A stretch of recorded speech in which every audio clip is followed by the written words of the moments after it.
บเงินเที่ยวไทย3ฤดูเดือน7ยินดีต้อนรับสู่จังหวัดแป้นะเจ้า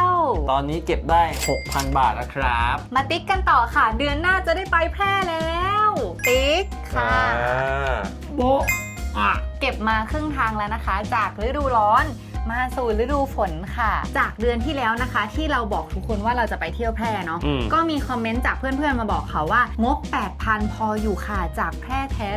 100%แล้วมีความหวังแล้วก็ขาไปเนี่ยเลือกไปรถไฟนอนแล้วก็นั่ง2แถวเข้าไปในเมืองแล้วก็ไปนอนบนถนนลอยฟ้ากลับมานอนที่ตัวเมืองแล้วขากลับเนี่ยน่าจะกลับรถทัวร์แต่ยังไม่ได้จองเพราะว่าจะรอใช้ไทยพัสอะมันลดราคาไปอีกไงเพราะฉะนั้นอยู่ได้ประมาณ 8,000 บาทเดี๋ยวเดือนหน้านะคะเราจะมาติ๊กสุดท้ายกันแล้วก็จะไปเที่ยวแพร่ช่วงสิ้นเดือนใช่แล้วก็หวังว่าจะมีฝน